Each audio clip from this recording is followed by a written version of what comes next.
सगळे उपस्थित राहिलेले आहेत, कारण का ह्या भागामध्ये या गावामध्ये मी अनेक वेळा भाषण केलेलं आहे. जास्त गर्दी कमी गर्दी असंही पाहिलेलं आहे. पण मला अभिमान आहे इंदापूरकरांचा की कुठल्याही फोनला न घाबरता जुगारता तुम्ही एवढ्या मोठ्या संख्येने उभे राहिला आज माझ्याबरोबर, हे मी आयुष्यभर कधीही विसरणार नाही. काळ वेगळा आहे. खरं तर हे लोकसभेचं इलेक्शन आहे आणि दुर्दैवाने मी 3 वेळा आपल्या सगळ्यांच्या आशीर्वादाने दिल्लीला गेले. मोठ्या संख्येने आपण मला मतदान केलं आणि मला दिल्लीला जायची संधी मिळाली. पहिले 5 वर्ष सत्तेतली खासदार होते आणि गेली 10 वर्ष विरोधी पक्षातली खासदार होते. पण मला अभिमान वाटतो तुम्हाला सांगताना की गेल्या 10 वर्षातली 8 वर्ष तुमची ही लेख भारताच्या संसदेत पहिल्या नंबरवर आलेली आहे. हे मला तुम्हाला सांगताना आनंद वाटतो. याचं कारण असं की ते मार्क देणारा मला सगळा सोयरा नाही आहे. माझा ना सगळा आहे ना सोयरा आहे. तिथे सत्ता ही भारतीय जनता पक्षाची आहे आणि मार्क देणारा भारतीय जनता पक्षाचा मंत्री आहे, जो माझे मार्क ठरवतो. आणि त्याच्यामुळे अनेक लोकांना असं वाटतं की हे संसद रत्न प्रकरण काय, ज्यांनी प्रश्न पडलाय मला कधी येऊन भेटा, मी सविस्तर समजून सांगेन. आणि नाही समजलं तर भारतीय जनता पक्षाचे जे मंत्री आहेत ना संसदेचे, त्यांना फोन लावून देईन, मग ते तुम्हाला समजून सांगतील की संसद रत्न काय आहे. कारण या दिवशी आपल्याला बघताय की आजकाल माझ्यावर टीका होते, वैयक्तिक टीका लोक करतात, पण त्याचं उत्तर मी कधी देत नाही. कारण का माझ्या संस्कृतीत माझ्या आईने मला शिकवलंय की आयुष्यात ज्या माणसांनी आपल्याला एवढी जरी मदत केली असतील ना, तर आयुष्याभर त्या माणसाचं नी केलेली मदत सुप्रिया कधी विसरू नको. लोक वेगळे निर्णय घेतात, ठीक आहे, त्यांची काय कारणं असतात आपल्याला माहिती नसतात, किंवा माहिती असली तरी ती सगळी बोलायची नसतात. मी सगळ्यांना नेहमी सांगते, कार्यकर्ते मला विचारतात की ताई तुम्ही तुमची भूमिका मांडा. माझं पोट खूप मोठं आहे आणि त्यातून मी एक महिला आहे, त्याच्यामुळे पोटात गोष्टी कशा ठेवायच्या हे मला चांगलं माहिती आहे. त्याच्यामुळे सगळ्याच गोष्टी बोलणं हे काही गरजेचं नसतं. आणि समस्त मायबाप जनता ही फार हुशार आहे, त्यांना माहिती आहे कोण कुठे कशासाठी काय. त्याच्यामुळे मला त्याच्यावर बोलण्याची फारशी गरज मला तरी वाटत नाही. पण इंदापूर तालुका हा तालुका आमच्या सगळ्यांच्या आयुष्यात खूप महत्त्वाचा आहे. गेले 6 दशकाचे आदरणीय पवार साहेबांचे ऋणानं बंद या गावाशी आहेत, या तालुक्याशी आहेत. आमच्या घरातले अनेक, माझे काका स्वतः या कारखान्यामध्ये मॅनेजिंग डायरेक्टर होते भवानीनगरला, छत्रपतीला. आणि काट्याच्या वाडी आमचं घर, त्यातून अनेक माझे काका माझी भावंड ही त्या छत्रपतीला राहती होती, शिकती होती.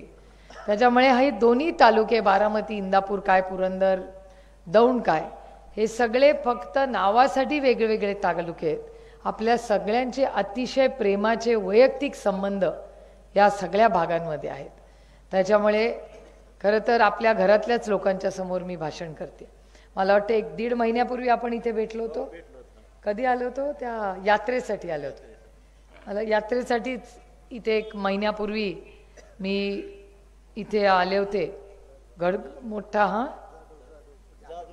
जाधवांच्या त्या इथे आपण सगळे जमलो होतो, मोठी आरती केली होती.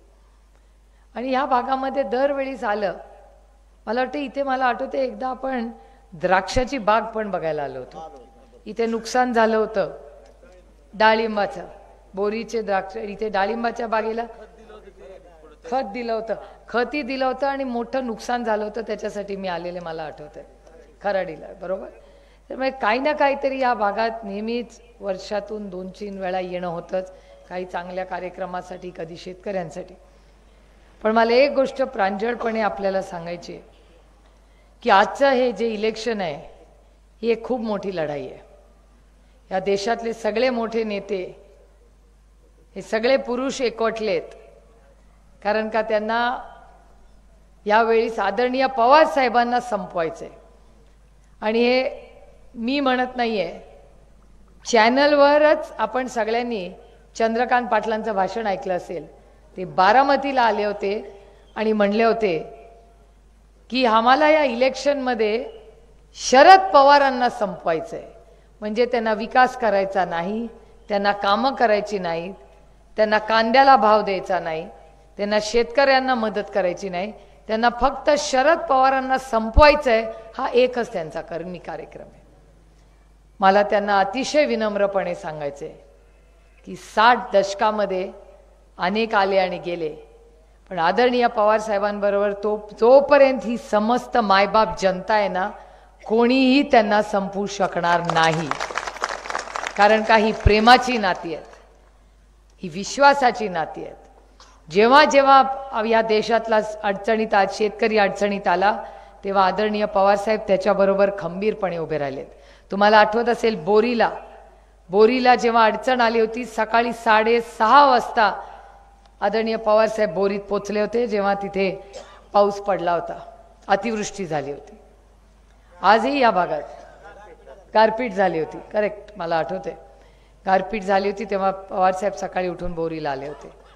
बोरीशी अतिशय संबंध, माझे बंधू श्रीनिवास पवार, राजेंद्र पवार या सगळ्यांची फार प्रेमाची नाती त्या संपूर्ण बोरी आणि आपल्या सगळ्या भागामध्ये. श्रीनिवास बापू तो फार जातात बोरीला. हां, शिंदे कंपनी. आता शिंदे म्हटलं की महत्त्वाचं झालंय. असं हलकेमध्ये शिंदे नाव घेऊ नका.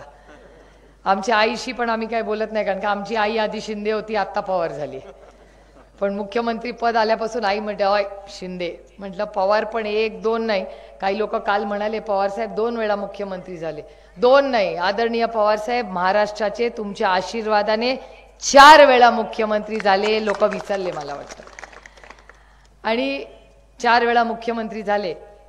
आणि मला अभिमान वाटतो की जेव्हा मी एका शाळेत इंदापूरला जाते ना, अशोक घोगरे आहेत का आता, का ते पहिला पुण्याला गेले, अशोक घोगरेंनी एक पत्र लिहिलं होतं आदरणीय पवारसाहेबांना.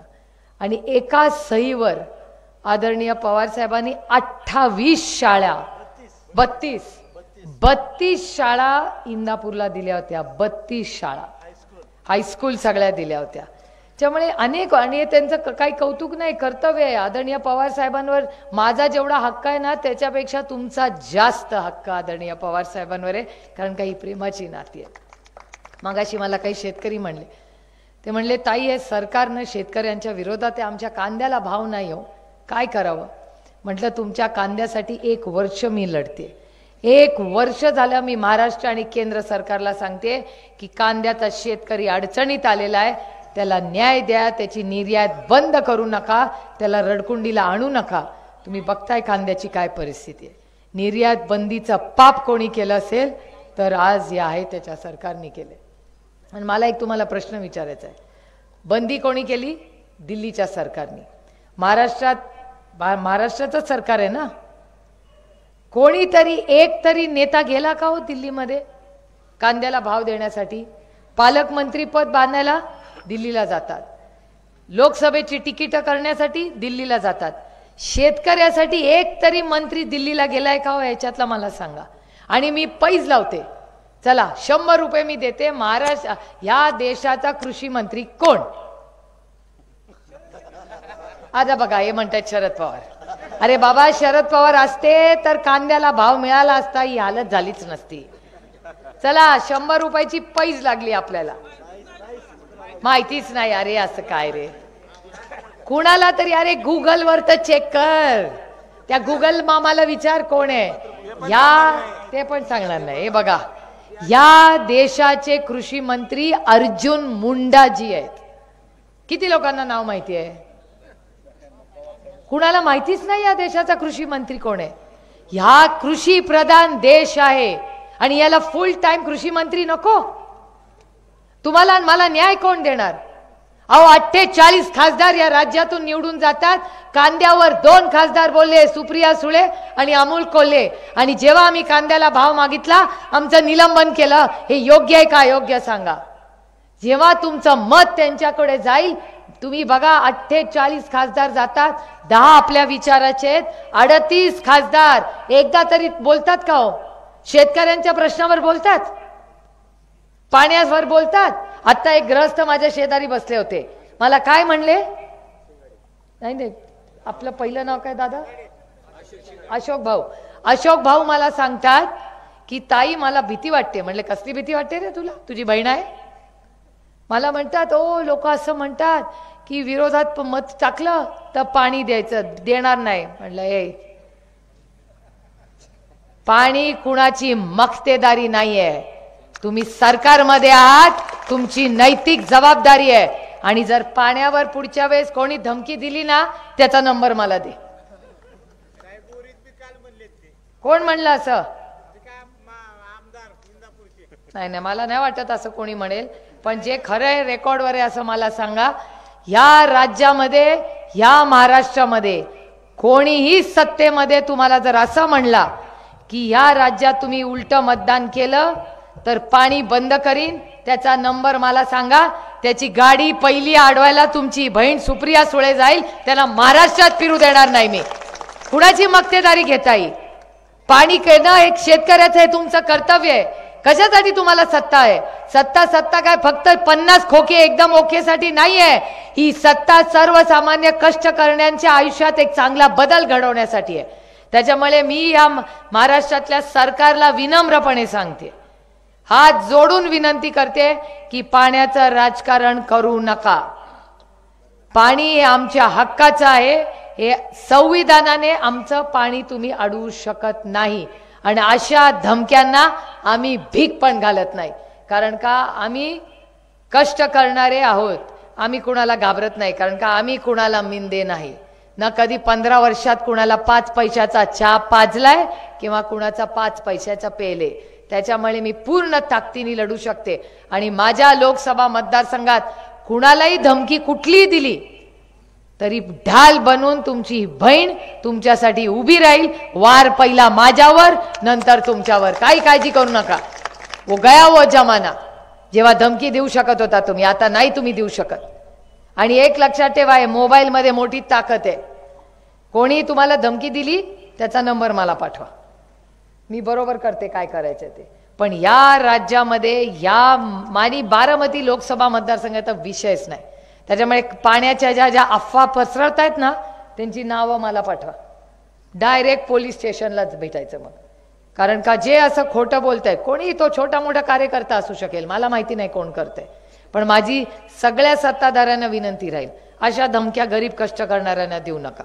आणि मी तुम्हाला शब्द देते, आपलं सरकार आल्यावर सरसकट अडचणीत आलेल्या प्रत्येक शेतकऱ्याला, जशी आदरणीय पवार साहेबांनी 70,000 करोड रुपयाची कर्जमाफी केली होती, आपला सरकारचा मुख्यमंत्री ही पहिली सही करेल, ही सरसकट कर्जमाफीवर करेल. आणि त्यानंतर आशा आणि अंगणवाडी सेविकाचाही पगार वाढवेल. काय चाललंय या राज्यामध्ये मला सांगा. वीज येते का हो वेळेवर? वीज कम केली आहे की नाही? पाणी कमी, वीज कमी. वीज कमी केली आहे आणि विजेचा भाव पण वाढवलाय की नाही? काल मी आंदोलन करून आले. मग हेच आहे तुमचं राज्य आमचं. महागाई वाढली आहे, बेरोजगारी वाढली आहे, भ्रष्टाचार वाढलाय की नाही भ्रष्टाचार मला सांगा. आता आमच्या आम आदमी पार्टीचे सगळे ग्रहस्थ माझ्यावर अशोक चव्हाण फार नाराज आहेत आजकाल. मी अशोकरावांवर कधीही टीका केलेली नाही. अशोकरावांनी मला अनेक वेळा मतदारसंघात मदत केली आहे, मी आयुष्यभर विसरणार नाही. पण ही टीका अशोक चव्हाणांवर नाहीच आहे. मला एकच प्रश्न निर्मला सीतारामन या देशाच्या अर्थमंत्र्यांना विचारायचा आहे की त्यांनी पार्लमेंटमध्ये येऊन, मी कानाने ऐकलेलं आहे, पार्लमेंटमध्ये निर्मलाजी आले, अतिशय सुसंस्कृत महिला आहे, माझ्या मनात त्यांच्याबद्दल प्रेम आणि आदरच आहे. त्या आल्या आणि म्हणाल्या की या देशात मोठा घोटाळा झालाय. म्हटलं कोणी केला घोटाळा? आम्ही तर काय सत्तेत नाही, 10 वर्ष झाली. ते म्हणले एक मोठा घोटाळा झालाय. मला आदर्श आई माहिती होतं, आदर्श वडील माहिती होतं, आदर्श शिक्षक माहिती होतं, पण घोटाळ्यातला आदर्श मला माहिती नव्हता. यांनी सांगितलं आदर्श घोटाळा झाला.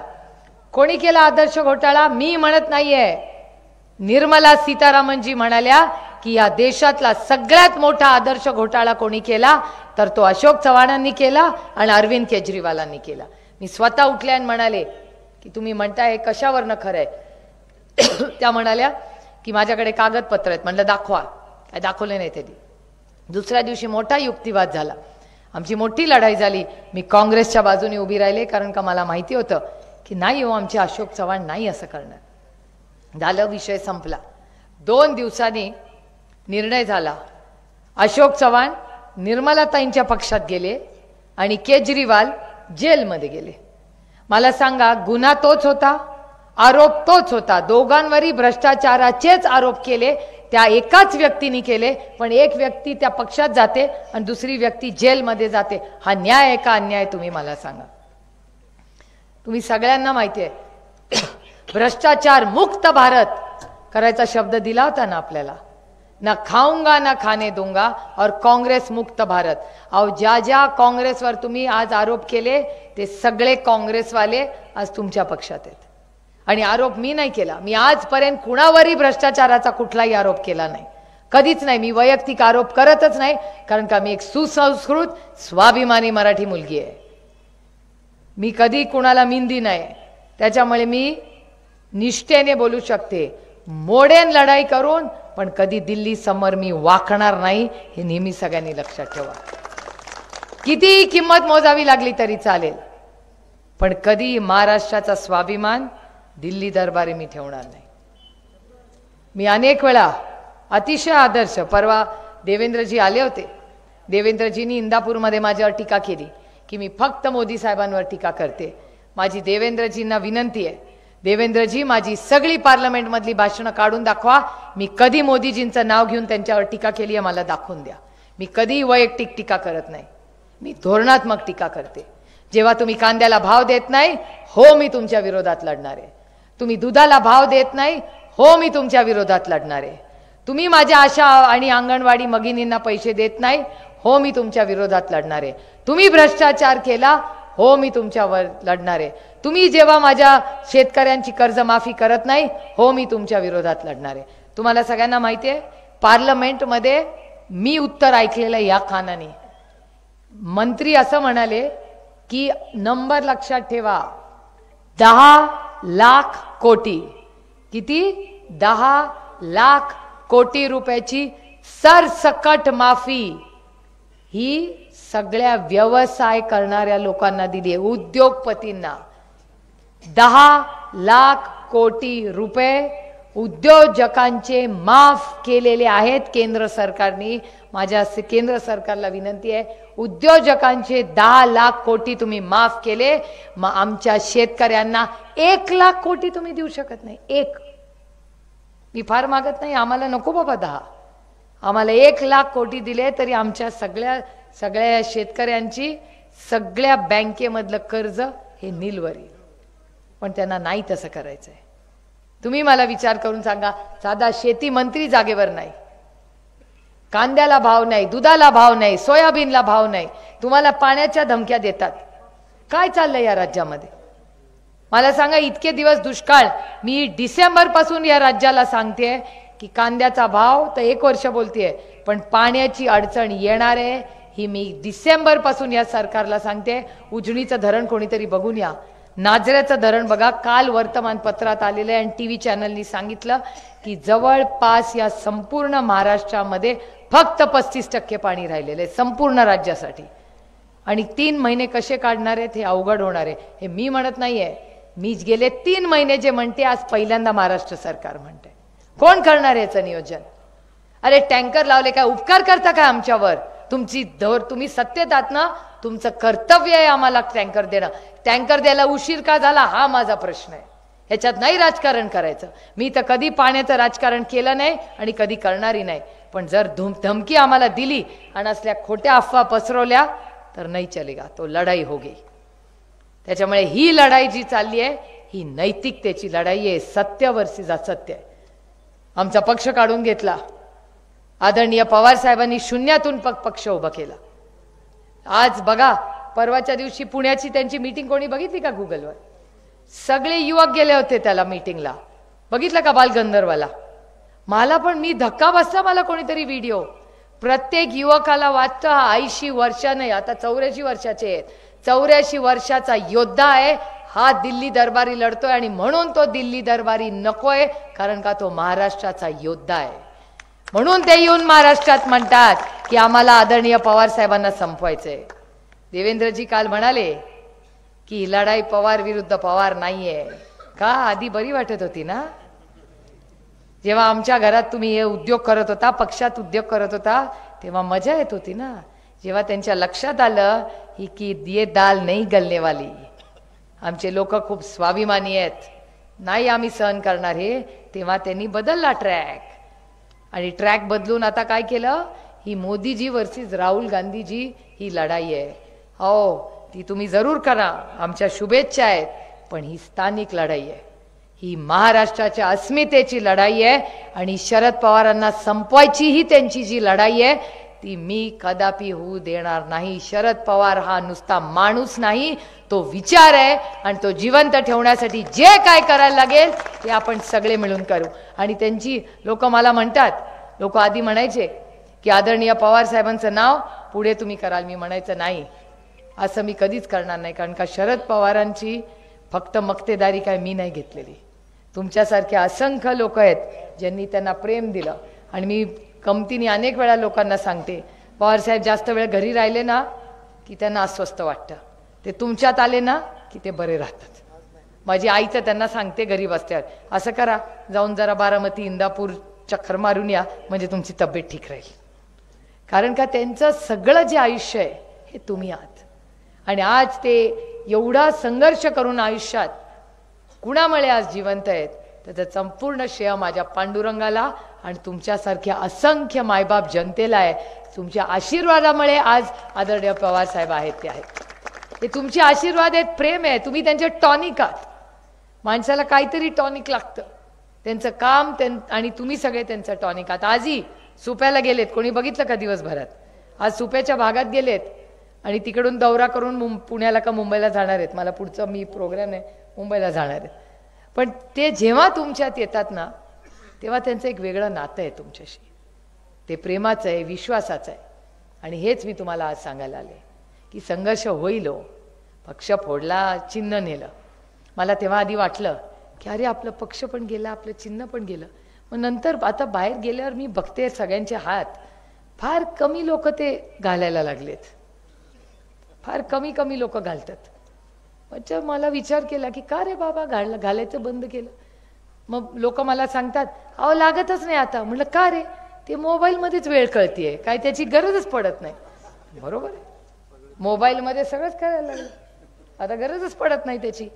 म्हणून माझ्या पांडुरंगांनी ते माझ्याकडून काढून घेतलं. आत्ता कळलं, जे लागतच नाही पांडुरंग म्हणला तुला सुप्रिया त्याची गरज नाही, जाऊ दे, सोडून दे, त्याची तुला गरज नाही. अरे प्यार से मांगते तो सब देते. जे देण्यात मजा आहे ना ते कोणाकडून ओरबाडून घेण्यात काही मजा नाही. त्यामुळे ठीक आहे, घेतलं, तुम्हाला शुभेच्छा आहेत, आता ते लख लाभो तुम्हाला. पण एक तुम्हाला सांगते की माझ्या पांडुरंगाचं बघा काय त्यांनी मला चिन्ह द्यावं, तो तुतारीवाला माणूस.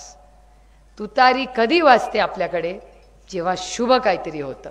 तुतारीवाला माणूस हा लग्नात असतो. तुतारीवाला माणूस जेव्हा आपलं संत मुक्ताबाईच्या मंदिरात कार्यक्रम असतो तेव्हा माझा तुतारीवाला माणूस तिथे तुमचं स्वागत करायला असतो.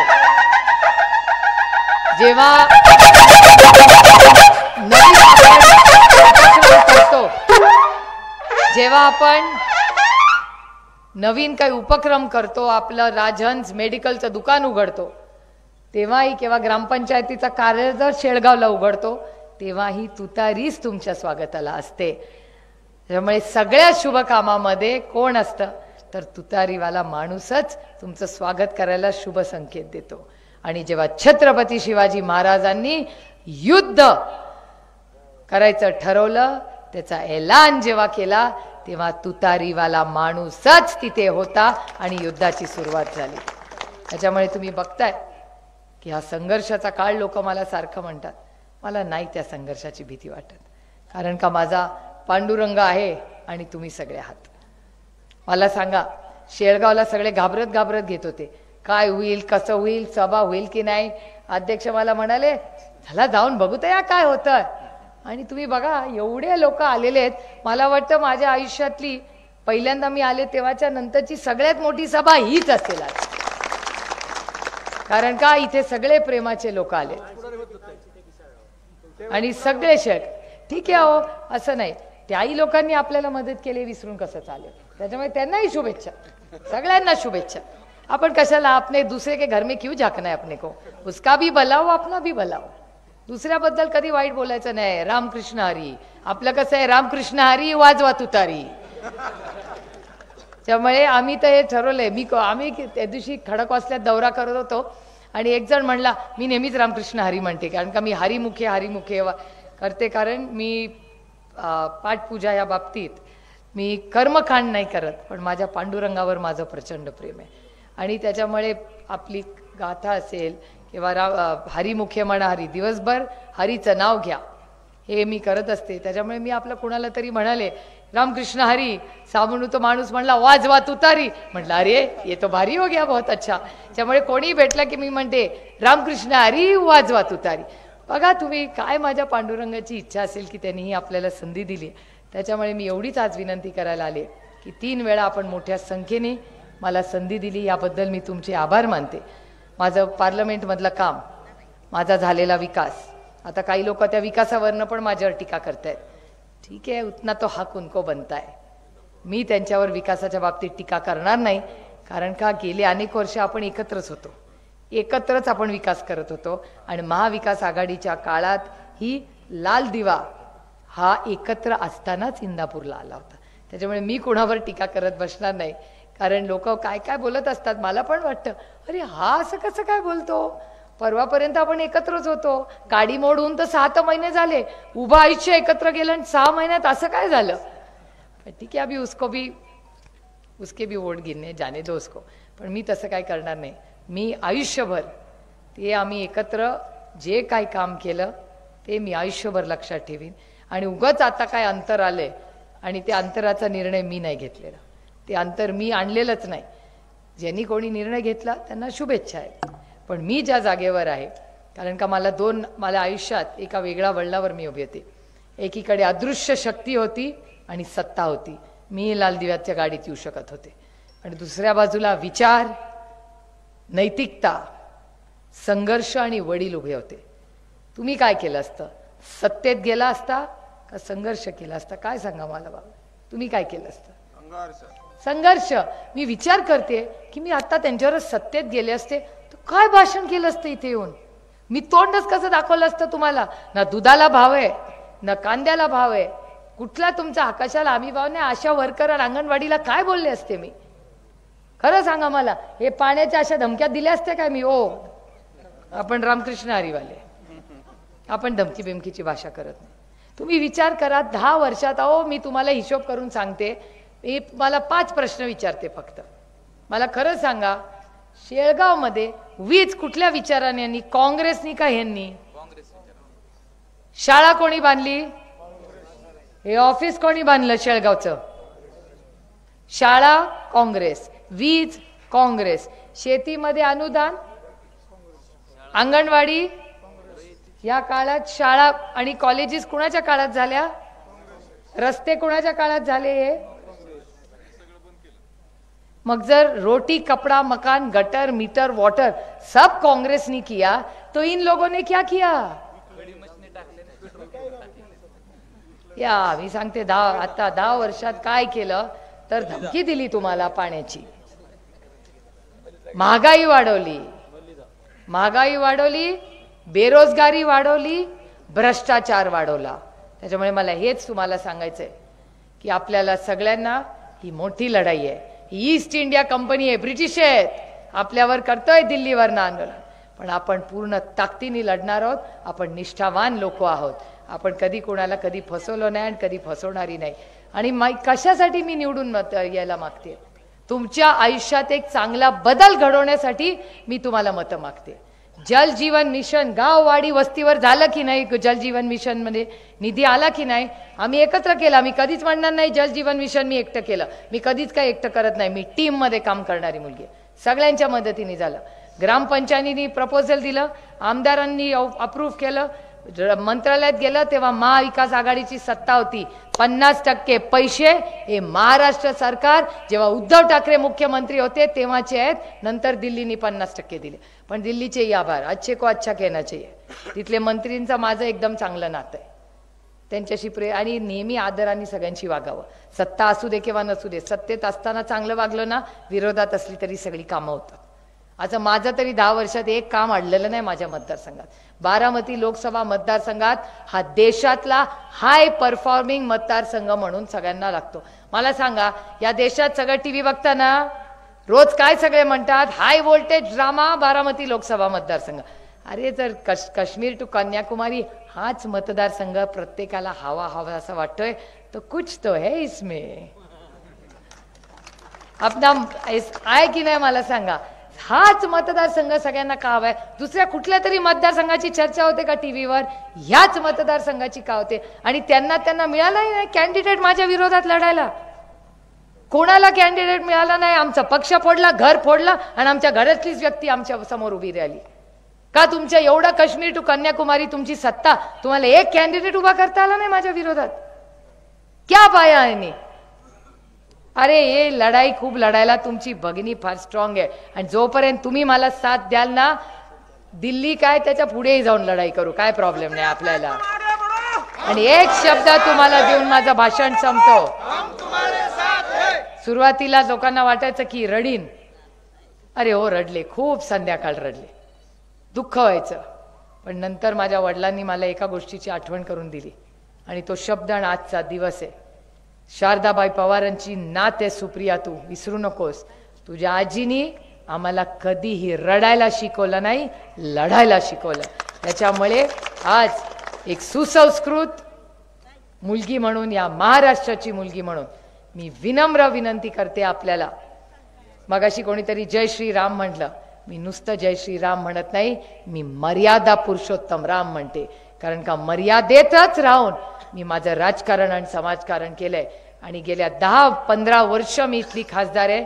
माझ्यावर 1 रुपयाचाही भ्रष्टाचाराचा आरोप कोणी करू शकत नाही. कारण का मी भ्रष्टाचार केलाच नाही. काही कौतुक नाही, टाळ्या वाजू नका. भ्रष्टाचार करायचाच नसतो आणि खोटं बोलायचंच नसतं, हे आपले संस्कार आहेत. काय टाळ्या वाजू नका, तसं असलंच पाहिजे.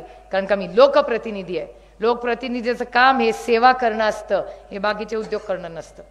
त्याच्यामुळे मी आज मत मागायला, माझं मेरिट बघा, मी केलेलं काम, पार्लमेंटमधलं काम, मतदारसंघातला संपर्क, मतदारसंघातलं केलेलं काम, आणि मी भ्रष्टाचार केलेला नाही. ही सगळी कामं, माझं उभं आयुष्य अतिशय पारदर्शकपणे तुमच्या समोर मी ठेवते.